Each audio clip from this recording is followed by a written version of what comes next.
Russia has just concluded its biggest military exercise in years, and it's clear who the intended audience was. The name of the war games was Zapad, the Russian word for West. After Putin's annexation of Crimea 3 years ago, and his continued meddling in the Ukrainian civil war, trust between Russia and its neighbors in the NATO alliance was already in extremely short supply. Isabel Young reports. They're really pulling out all the stops to show us that Russia's military might is more than capable of taking out any... Whoa! They're showing how their ground troops work alongside their air force here to destroy terrorist camps. You can also spot Putin just up here looking on rather approvingly. This is the army that Vladimir Putin has been busy modernizing following decades of decay after the fall of the Soviet Union. This week, he's been showing it off to the world. Вы сегодня могли воочию убедиться, что войска, которые принимают участие в учениях, имеют высокий уровень подготовки, крайне сложные погодные условия, но все задачи, которые были поставлены перед подразделениями, были выполнены.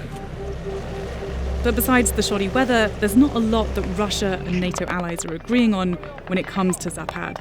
Western military analysts say the number of troops participating could be as high as 100,000.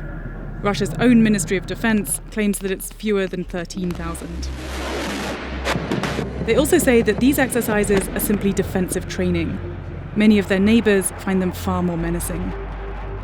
A top NATO official has suggested that this could be a serious preparation for a big war. Although more than 100 journalists have been invited on this press tour, the Russian military weren't overly receptive to the idea of us freely covering the event. We're at the most regulated Russian press tour that I've ever been on. The message is being so tightly controlled that we have to direct our cameras this way, direct our cameras that way. International observers showed up at Zapad, trying to figure out what Russia is really up to.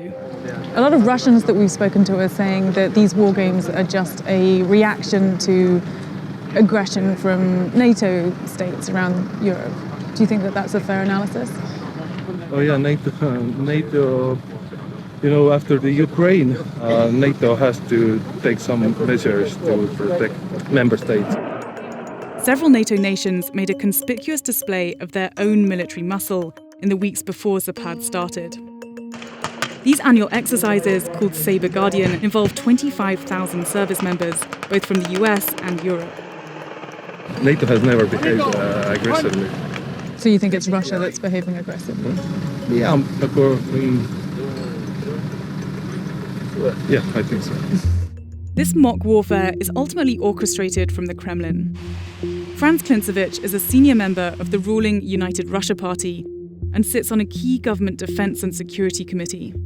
So you completely fail to understand why any of these countries would feel threatened or concerned about these military exercises taking place on their back doorstep. Сегодня русофобская политика, вот этот тренд дискредитации России, показания ее агрессивной сущности, это та валюта, на которых вот эти страны, Прибалтика, бывшая Литва, Эстония, Латвия, Польша, там другие страны бывшего нашего Варшавского договора, зарабатывают дивиденды перед американцами.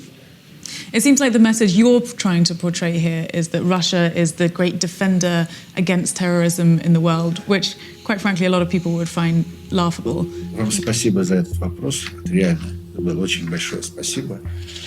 Я хотел бы сказать, люди, помните, Россия великая, очень добрая и большая по размеру страна. Люди живут здесь, в России, которые значительно лучше, чем я. Приезжайте к нам в гости, участвуйте в туристических поездках. Вы увидите, что с Россией надо дружить. Россия не нуждается ни в какой другой территории, ни в нефти, ни в газе, ни в чем. Мы хотим со всеми дружить. А если с Россией будут воевать, то, к сожалению, должен огорчить. Ну вот просто огорчить. Ракеты вы наши не перехватите, самолеты мы ваши собьем, ракеты ваши перехватим, и закончится это очень печально для всех.